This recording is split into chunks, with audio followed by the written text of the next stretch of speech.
Prenons nos Bibles et regardons ensemble dans l'Épître aux Hébreux, le chapitre 11, que nous avons débuté la dernière fois. Et aujourd'hui, nous allons étudier ensemble du verset 4 jusqu'au verset 7. Et je voudrais vous parler de la vie de foi. Voilà tout un chapitre qui est dédié à la foi que Dieu donne à ceux qui lui appartiennent, à ses enfants. Ce qui peut-être peut étonner certains, c'est que tout ce chapitre tire les exemples de l'Ancien Testament. Alors, il y en a qui pensent faussement que non, la foi, ça concerne ceux du Nouveau Testament et dans l'Ancien Testament, c'était la loi. Mais nous voyons ici, durant tout ce chapitre, tout le long de ce chapitre, que chaque exemple ici est tiré de l'Ancien Testament.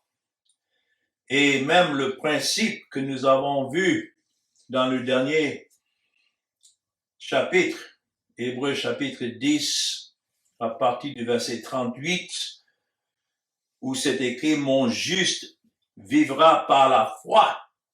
Cela est un passage tiré de l'Ancien Testament. Ça a été cité à l'origine dans le prophète Habakkuk, le chapitre 2 et le verset 4.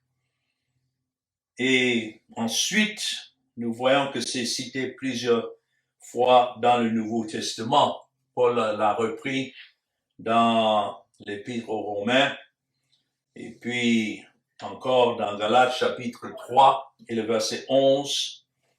Et puis finalement, l'apôtre, celui qui a écrit cet épître aux Hébreux, cite ce passage de nouveau dans Hébreux chapitre 10 et le verset 38. Et aussi, l'apôtre Jude, dans son épître, il n'y a qu'un seul chapitre de son épître, mais en écrivant aux saints, il parle dans le verset 4, Jude chapitre 1, le verset 4, de la foi qui a été donnée une fois pour toutes, dans le verset 3, Jude chapitre 1, le verset 3, bien-aimés, comme je désirais vivement vous écrire au sujet de notre salut commun, je me suis senti obligé de le faire afin de vous exhorter à combattre, notons, pour la foi qui a été transmise aux saints une fois pour toutes. Et la dernière fois, nous avons vu que qui dit la foi dit Christ, parce que la foi a toujours comme objet le Seigneur Jésus-Christ. Donc, tous ceux qui sont cités ici dans ce chapitre 11 de l'Épître aux Hébreux avaient comme objet de leur foi le Seigneur Jésus-Christ lui-même, l'Esprit de Christ qui était en eux. En cela, donc, nous voyons l'unité de la foi en ceux qui étaient dans l'Ancien Testament avant la venue du Christ et ceux depuis sa venue. Ceux-là regardaient en avant, anticipant que le Seigneur Jésus-Christ devrait venir selon les prophéties et les promesses de l'Ancien Testament et accomplir toute la loi et la justice de Dieu à leur égard. Et nous, aujourd'hui, nous regardons en arrière en tant que tel et nous voyons ce Seigneur qui est venu et qui a effectivement accompli le salut de son peuple, mais c'est la même foi, même objet de la foi. Donc c'est pourquoi j'ai intitulé cette étude « La vie de foi ». Et mon texte ici, nous allons lire du verset 4 jusqu'au verset 7, parce que ici l'Esprit de Dieu commence pour illustrer la description de la foi et nous donne d'exemples depuis le commencement de l'histoire du peuple de Dieu, mais ça commence ici avec ceux qui vivaient dans l'ancien monde avant le déluge. Nous voyons par exemple Abel dans le verset 4. Et puis après, dans le verset 5, nous voyons la foi qu'Enoch avait. Donc, Abel et Enoch étaient des hommes, des élus de Dieu, que nous lisons leur histoire dans le livre de Genèse, mais qui ont vécu avant le déluge.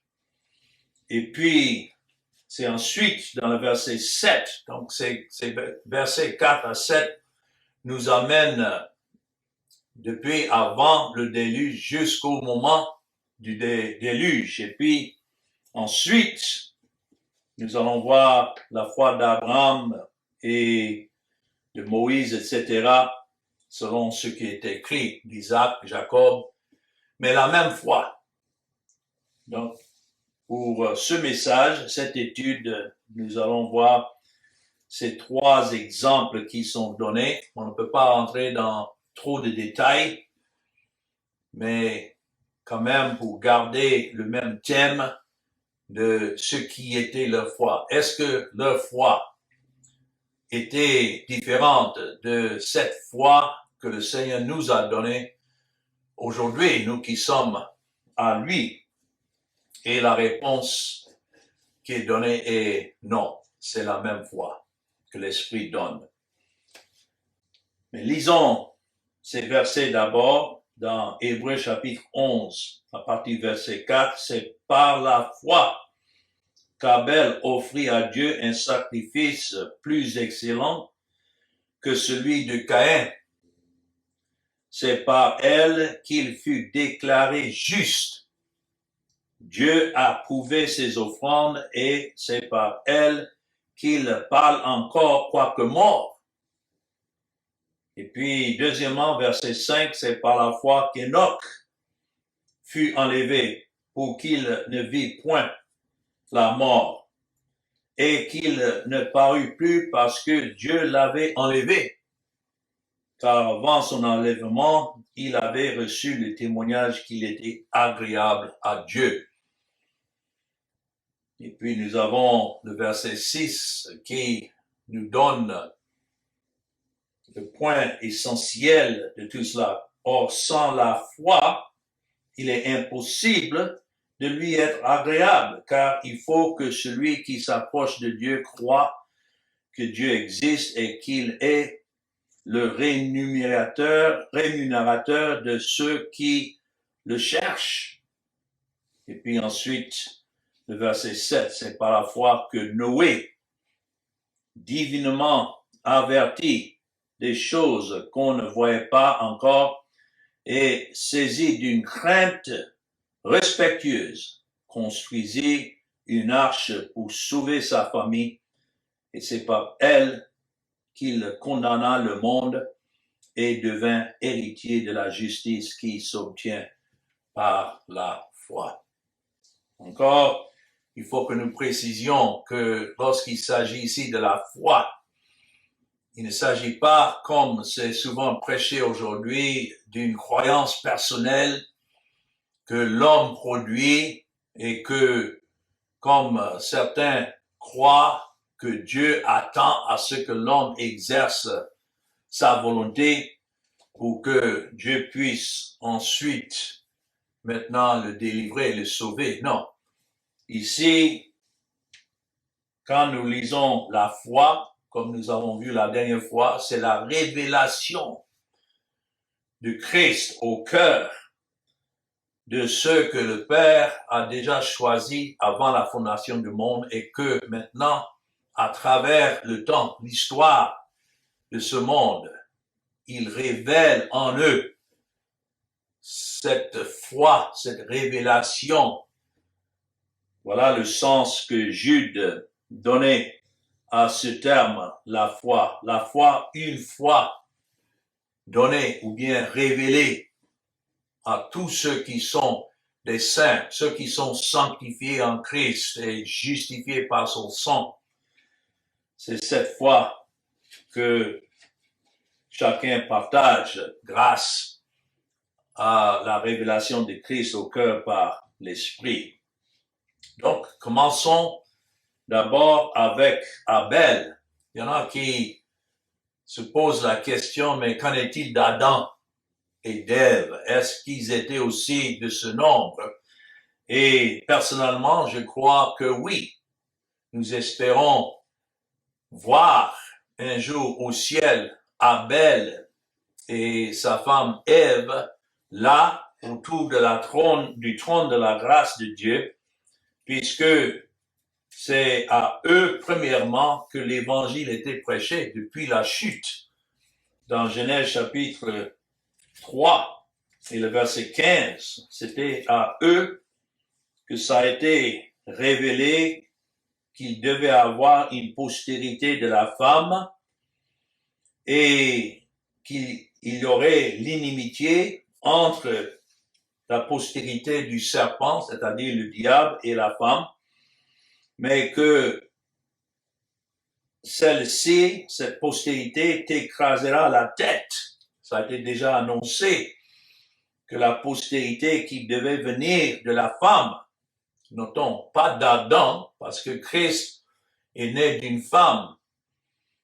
C'est l'Esprit de Dieu qui l'a conçu dans le sein de Marie, mais elle n'avait jamais connu la sémence d'un homme. C'était la sémence de l'Esprit, appelée la postérité ou bien la sémence de la femme. Nous savons que la femme n'a pas de sémence, mais c'est le terme qui est utilisé pour nous montrer que c'était un miracle, que sa postérité devait venir, c'est-à-dire Christ, et c'est cette postérité qui devait écraser la tête du serpent, quoique la postérité du serpent, c'est-à-dire le diable, lui blessera le talon. Tout cela était annoncé depuis longtemps, depuis le début. Mais nous savons aussi que lorsque Adam et Ève ont chuté, que Dieu a enlevé la couverture, les feuilles de figuier avec lesquelles ils se sont couverts dès qu'ils ont chuté et ont reconnu leur culpabilité. Dieu a enlevé ces feuilles fabriquées de leurs mains. Voilà ce que ça représente. Les œuvres ne peuvent pas satisfaire un Dieu saint face à nos péchés. Mais Dieu a enlevé ces feuilles de figuier, et puis dans Genèse chapitre 3, le verset 21, c'est écrit, l'Éternel Dieu fit à Adam et à sa femme des habits de peau, et il les en revêtit. Pour les revêtir des habits de peau, c'était nécessaire que Dieu lui-même tue les animaux innocents, faire écouler leur sang afin de les habiller de ses peaux. Et déjà là, c'était une représentation depuis Adam et Ève de ce qu'il devait faire avec son fils lorsque Christ serait venu dans le monde pour donner sa vie en rançon pour chacun que Dieu a choisi. Et je crois que c'est pour cela que Abel lui-même, qui est cité ici en premier lieu, dans Hébreux 11, le verset 4, c'est d'Adam et Ève que Abel a appris l'évangile. Et ce que Dieu exigeait, ce qui était nécessaire pour que Dieu puisse pardonner leurs péchés. Nous savons que ce n'est pas le sang des animaux ou bien des boucs qui puisse enlever le péché, mais c'était une couverture en attendant à ce que Christ lui-même vienne. Donc, en offrant ces sacrifices, nous avons l'exemple ici d'Abel. C'est écrit dans le verset 4, c'est par cette foi. C'est par cette révélation de Christ. C'est une autre manière de comprendre cela. Qu'Abel offrit à Dieu un sacrifice plus excellent que celui de Caïn. Lorsque nous retournons en arrière, par exemple dans Genèse chapitre 4, nous étions en train de lire dans le chapitre 3, le chapitre précédent, mais ici dans Genèse chapitre 4, nous avons cette histoire dont l'auteur de l'Épître aux Hébreux faisait référence concernant Abel et Caïn. C'est écrit dans le verset 1, d'abord, Genèse 4, 1. Adam connut Ève, sa femme, elle conçut, et enfantant Caïn, et elle dit, j'ai formé un homme avec l'aide de l'Éternel. Rappelons-nous que Dieu avait déjà dit qu'elle devait avoir une postérité. Et il y a certains qui pensent que ce qui était dans l'idée d'Ève ici, en lui donnant son nom, c'est que c'est Caïn qui devait être cette postérité.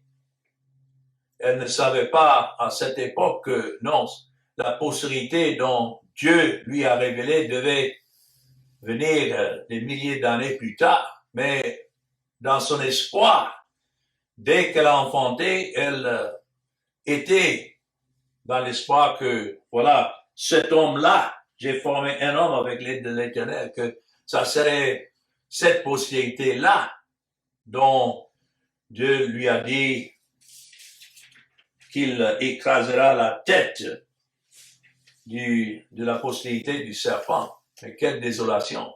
C'était le contraire. Mais c'est écrit, elle enfanta encore son frère Abel, dans le verset 2, Abel fut berger et Caïn fut laboureur. Au bout de quelque temps, donc nous ne savons pas combien de temps s'est passé, je crois bien qu'à ce temps-ci, Abel et Caïn étaient déjà des hommes faits, grandis.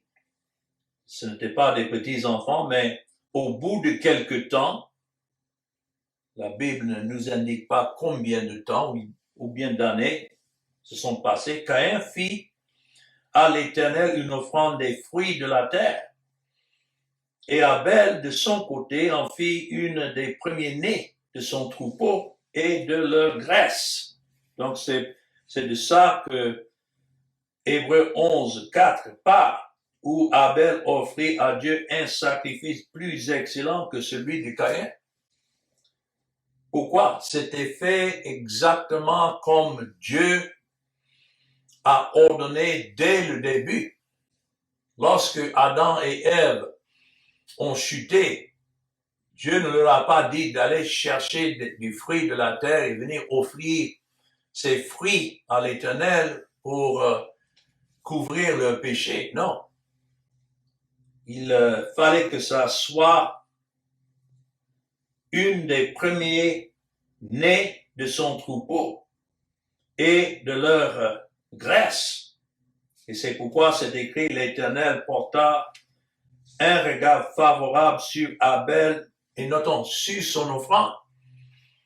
Ce n'est pas pour dire que Abel était mieux ou moins pécheur que Caïn. Non, les deux, étant nés d'Adam, étant de sa postérité, comme nous tous, ils étaient nés pécheurs.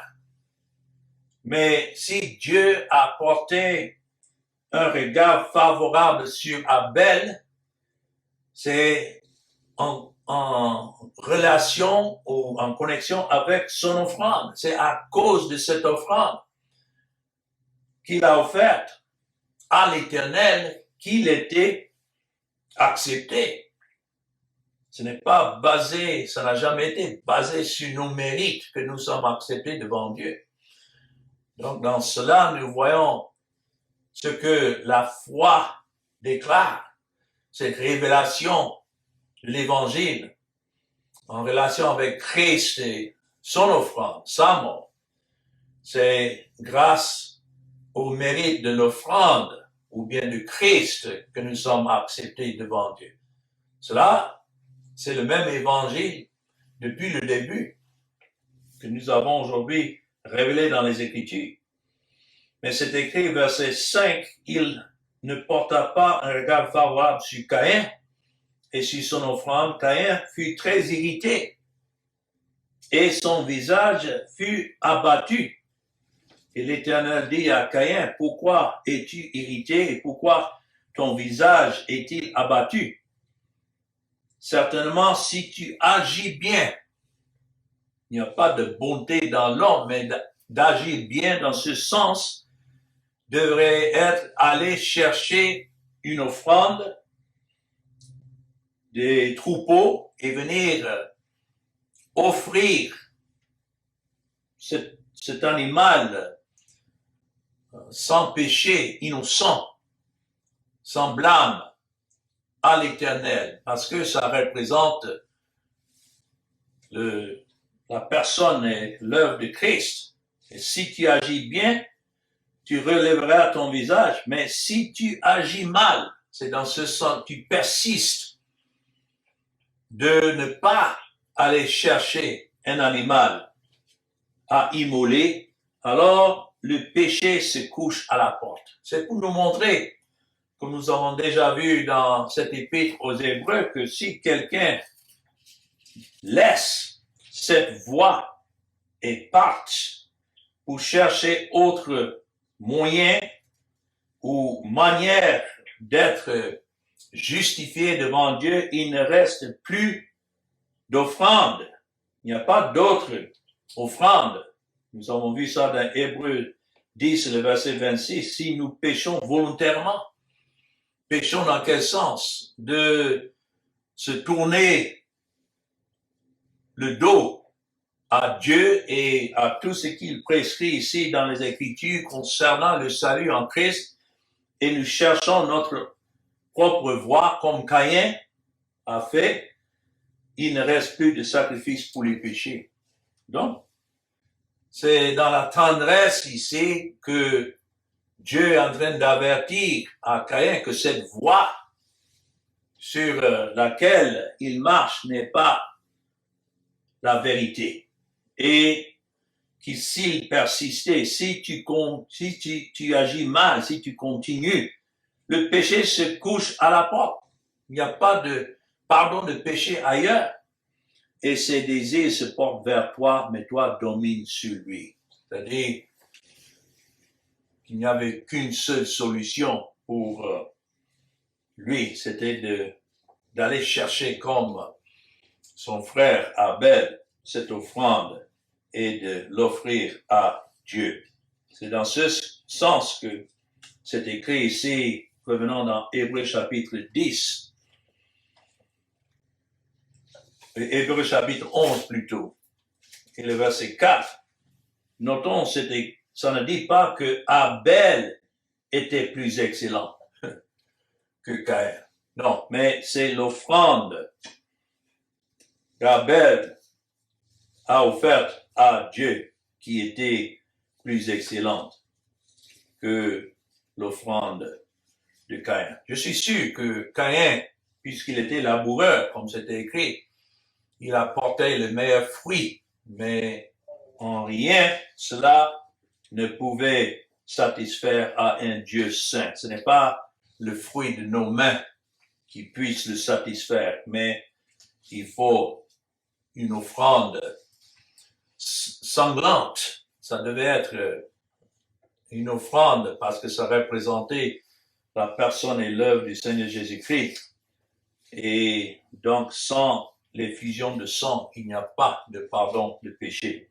Encore, dans l'Ancien Testament, ces offrandes immolées n'enlevaient pas le péché, parce que on ne peut pas comparer la mort d'un animal, même si l'animal était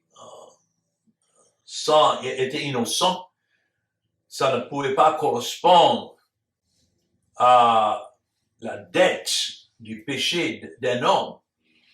Il fallait un homme dans la personne du Seigneur Jésus-Christ venant comme le substitut à la place d'autres pécheurs. Christ était sans péché, mais il représentait des pécheurs devant Dieu le Père.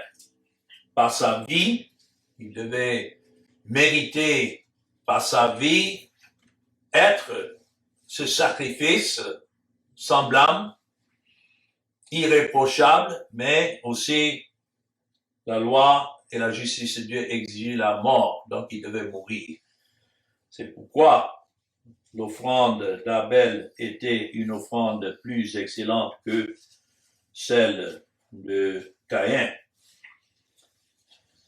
Il y a beaucoup d'autres points qu'on pouvait dire là-dessus, mais en résumé, à la fin du verset 4, c'est écrit « car c'est par elle qu'il parle encore quoique mort ». Cela veut dire l'exemple de cette offrande d'Abel nous instruit aujourd'hui, quoiqu'il est mort depuis des milliers d'années. Néanmoins, ça nous montre la voie que Dieu donne pour purger et pour pardonner le péché, enlever entièrement le péché. Et donc, quand c'est écrit, c'est par la foi, nous pouvons comprendre par Christ, par la révélation de Christ, que Abel était accepté. En raison, encore, ce n'est pas en raison de sa foi personnelle, mais en raison de celui qui est l'objet de sa foi. Et cela sert de nouveau aujourd'hui comme un témoignage de la manière que Dieu est juste pour justifier. Donc c'est le premier exemple. Deuxièmement, nous avons l'exemple d'Enoch, où c'est écrit, c'est par la foi qu'Enoch fut enlevé pour qu'il ne vit point la mort. Dans l'exemple d'Abel, nous savons que le temps est venu où il devait mourir et il devait attendre, comme tous ceux de l'Ancien Testament, attendre la venue du Seigneur Jésus-Christ, sa mort et sa résurrection, et puis son ascension au ciel. C'est à ce temps que tous ceux de l'Ancien Testament étaient alors pris par le Seigneur Jésus-Christ et ont monté au ciel avec lui. C'est en même temps, dans le même sacrifice que le Seigneur Jésus a offert. Mais dans Enoch, nous avons l'exemple de quelqu'un qui n'a plu à Dieu d'enlever et qu'Enoch n'a point vu la mort. Cela peut correspondre avec le temps où le Seigneur Jésus-Christ reviendra, Dieu voulant. Et ceux qui sont encore en vie puissent ne pas voir la mort, c'est-à-dire ils seront enlevés avec Christ et ne verront plus la mort. Déjà, nous avons un exemple de cela dans la vie d'Enoch, où c'est écrit qu'il ne parut plus parce que Dieu l'avait enlevé. Et nous avons cette histoire donnée dans le même livre de Genèse, chapitre 5, et le verset 21 à 24, si vous voulez regarder là avec moi. Genèse, chapitre 5, et le verset 21 à 24. Voilà l'exemple d'Enoch qui nous est donné ici. Et c'est écrit Enoch, ici c'est écrit avec un H, mais c'est le même Enoch, âgé de 65 ans, engendra Methushélah. Verset 22, Enoch, après la naissance de Methuselah, marcha avec Dieu 300 ans. Il y en a qui posent la question, mais pourquoi cela vivait si longtemps? Et je crois que c'est parce que jusqu'à Moïse, il n'y avait pas d'histoire écrite comme nous avons ici. C'est Moïse que le Seigneur a suscité pour écrire tout ce que nous sommes en train de lire maintenant. Mais ces hommes vivaient si longtemps afin de pouvoir servir de témoignage dans leur génération, de génération après génération, jusqu'à ce qu'il a plu à Dieu maintenant d'enregistrer cette histoire de rédemption d'une manière permanente ici dans les Écritures. Mais voilà un exemple d'Enoch qui a vécu 365 ans. Mais le témoignage qui est donné de lui, c'est qu'il marcha avec Dieu. De tous les autres qui sont mentionnés ici dans le chapitre 5, c'est particulièrement Enoch qui est cité comme l'objet de la grâce de Dieu. Et c'est ce que nous voyons depuis la chute jusqu'à aujourd'hui. Il y a tout un monde de ceux qui sont condamnés en Adam, mais parmi ce monde, il y a ceux qui sont choisis par Dieu et à qui Dieu a fait grâce, et dans le cas d'Enoch, qui ont marché avec lui. De pouvoir marcher avec Dieu veut dire d'avoir cette harmonie avec Dieu. Et on peut se demander, mais comment est-ce que cela pouvait être possible? C'est dans la même foi qu'Abel avait, c'est-à-dire à travers, je crois que ce n'est pas mentionné ici que Enoch offrait des sacrifices, mais nous savons, selon le principe de la foi et la manière que Dieu est agréable avec des pécheurs, il ne peut pas être agréable sans le sacrifice à ce temps-là, le sacrifice de ces animaux. Donc, nous pouvons être sûrs que si c'est écrit qu'Enoch marcha avec Dieu, c'est comme Abel et comme Noé, comme Abraham et tous ceux que nous allons voir dans Hébreux chapitre 11, à travers les sacrifices qu'ils offraient, les sacrifices sanglants, et donc agréable à Dieu. Et puis c'est écrit, puis il ne fut plus parce que Dieu le prit. Quand c'est écrit Dieu le prit, il n'y avait pas de place au ciel encore dans l'Ancien Testament. Il y avait ce lieu, Sheol, un lieu où tous les morts allaient en attendant à ce que Christ vienne et qu'il enlève de ce séjour des morts, la manière que c'était écrit dans l'Ancien Testament. On ne voit pas le mot comme paradis ou ciel si ce n'est jusqu'au Nouveau Testament. Dans l'Ancien Testament, c'était ce lieu de séjour des morts où ils attendaient les âmes de ceux qui sont morts, et c'était pour ceux qui appartenaient à Dieu, et puis ceux qui étaient réprouvés, ils allaient tous dans ce séjour des morts, mais séparés les uns des autres. Ceux qui étaient pour le Seigneur étaient réservés comme Christ a enseigné dans l'exemple de l'homme riche et de Lazare, et qu'ils étaient dans le sein d'Abraham, dans le sens qu'ils étaient là où Abraham était en attendant la promesse et l'accomplissement de l'œuvre de Christ. Mais eux tous, lorsque Christ a accompli son œuvre et qu'il est ressuscité et monté au ciel, c'est avec lui ils sont tous allés au ciel. Mais ici, il était pris et personne n'a plus pu voir Enoch.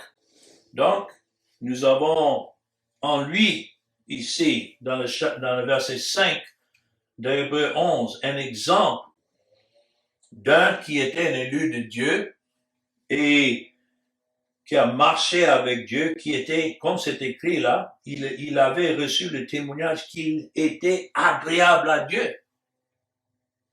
Comment est-ce qu'il était agréable à Dieu? Pas sur ses mérites.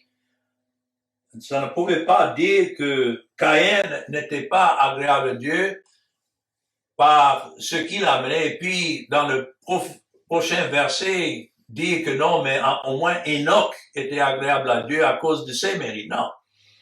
C'est toujours dans le même principe de la foi. Et c'est le seul moyen depuis le début que Dieu a ordonné à ce que les pécheurs soient agréables avec lui. C'est à travers les sacrifices. Donc voilà le point commun dont Jude parlait dans son épître. Cette foi, une fois pour toutes, qui a été donnée aux saints, c'est sur la base d'une offrande agréable à Dieu qui représente l'offrande de Christ. Et puis, le troisième exemple, nous avons, et c'est pour ça que c'est écrit dans le verset 6, sans cette foi. Donc, c'est-à-dire sans Christ. Là encore, nous pouvons remplacer le mot foi par le mot Christ, parce que c'est lui qui est l'objet de la foi. Sans cette foi, il est impossible de lui être agréable.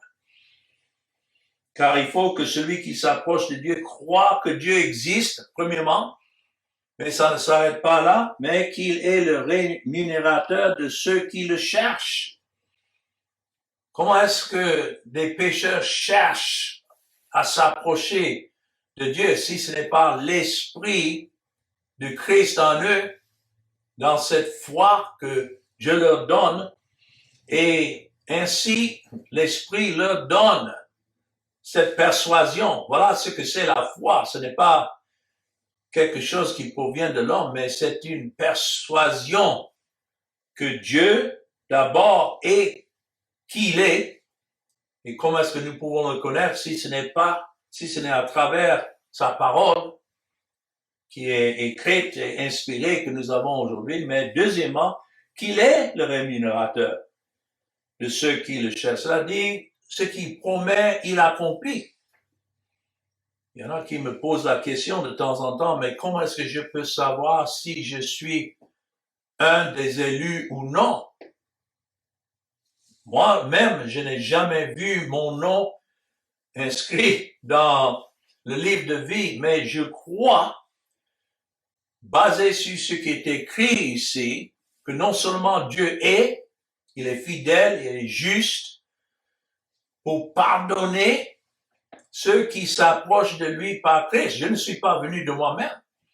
Si aujourd'hui je suis à Christ, c'est parce qu'il m'a attiré et il a révélé Christ en moi. C'est pourquoi je crois Dieu, je crois tout ce qu'il dit au sujet de la manière qu'il sauve et qu'il est alors le rémunérateur. Ce n'est pas me rémunérer à cause de mes mérites ou mes... Non, mais selon la grâce de Dieu en Christ. Ainsi, je le crois. Et puis, le troisième exemple qui est donné, c'est la foi de Noé. Et c'est écrit la foi que Noé, même foi qu'Abel, même foi qu'Enoch, Christ, c'est par Christ, nous pouvons dire que Noé, divinement averti des choses qu'on ne voyait pas encore, est saisi d'une crainte respectueuse. Là où Christ est révélé dans le cœur, il y a cette crainte respectueuse. Cela veut dire, nous reconnaissons que nous ne méritons pas la grâce, mais c'est à cause de la grâce de Dieu en Christ qui nous humilie. Et c'est ainsi que Noé a construit une arche pour sauver sa famille. Ce n'était pas pour tout le monde. Cette arche n'a jamais été construite pour sauver tous les êtres humains, mais hélas, seulement c'était lui et sa famille. Non, c'est bien précisé. Il a construit une arche pour sauver sa famille. C'était à ce temps-là ceux qui représentent les élus de Dieu. Et les réchappés par la grâce de Dieu Et le salut devait être dans cette arche. Cette arche représente la personne et l'œuvre de Christ qui a traversé le jugement du monde à l'époque, mais Noé et sa famille étaient sauvés grâce à l'arche. Ce n'était pas parce que Noé et sa famille étaient mieux que les autres qui étaient condamnés. Et c'est par elle, c'est par cette foi qu'il condamna le monde. C'est-à-dire le monde a été condamné parce que le monde n'était pas dans cette arche. Mais par la foi, cette révélation de Christ, Noé a construit cette arche et cela s'est servi comme le salut de lui et sa famille. Nous voyons cette histoire dans Genèse chapitre 6 et il y a beaucoup de chapitres qui sont donnés concernant Noé, le déluge et la manière que Dieu a délivré Noé et sa famille à cette époque. Mais dans Genèse chapitre 6, nous lisons dans le verset 7 que l'Éternel dit, j'exterminerai de la face de la terre l'homme que j'ai créé depuis l'homme jusqu'au bétail, aux reptiles et aux oiseaux du ciel, car je me repens de les avoir faits. Quand la Bible se sert de ce langage où c'est écrit « je me repens », c'est pour que nous comprenions. Ce n'est pas que Dieu a voulu que les choses se passent d'une certaine manière, mais hélas, il devait maintenant changer de programme. Non. Dans le sens « je me repens », c'est comme si Dieu a changé son avis. Pourtant, il n'a jamais changé son dessein. C'est simplement pour nous de comprendre que c'est à ce moment, alors, il a tout supporté jusque-là maintenant, et le moment qu'il a ordonné à ce que le monde soit condamné. Et si on imagine que la raison pour laquelle il a préservé Noé et sa famille, c'est parce que Noé était mieux que les autres. Lisons le verset 8 de ce chapitre, Genèse 6, c'est écrit, Noé trouva quoi? Grâce aux yeux de l'Éternel. C'est la seule raison qu'un pécheur est sauvé devant Dieu, c'est par la grâce. Ça a toujours été comme ça. Nous sommes en train de lire ça dans l'Ancien Testament. Et donc, c'est la même foi commune que ceux-là avaient avec ceux qui sont à Dieu aujourd'hui. C'est dans la grâce de Dieu et le salut représenté par la mort du Seigneur Jésus-Christ. Et je sais encore que Noé et sa famille, une fois sortis de l'arche, la première chose que Noé a faite en sortant de l'arche, c'était d'offrir à Dieu des sacrifices sanglants encore. Il y avait des animaux qui étaient préservés pour cette raison, afin que les offrandes puissent être offertes à Dieu en gratitude pour le salut que Dieu a accompli à leur égard. Une fois encore, la foi de Noé, c'est cette foi que Dieu donne. Et ça concerne son Fils, le Seigneur Jésus-Christ. Et c'est ça qui a poussé Noé à accomplir, à faire ce qu'il a fait à la gloire de Dieu. Et ainsi qu'il est devenu, comme c'est écrit ici dans Hébreux 11, le verset 7, c'est par elle qu'il condamne le monde et devint héritier, quoi? De la justice qui s'obtient par la foi. Héritier de la justice, héritier de cette justice que le Seigneur Jésus-Christ est venu et a accompli à son égard. Et cela s'est obtenu, comme c'est écrit, par la foi c'est-à-dire par Christ, et c'est par elle que il a été délivré à la louange et la gloire de Dieu et Dieu seul. Alors, la vie de foi, j'espère que cela est clair pour nous. Nous allons continuer dans le prochain message à voir particulièrement la foi qu'Abraham avait. Mais tout le long de ce chapitre, nous allons voir que c'est la même foi que Dieu révèle, la foi qui est le contenu de l'évangile, qui révèle Christ, sa personne et son œuvre accomplie pour les pécheurs. Alors que le Seigneur bénisse sa parole. Amen.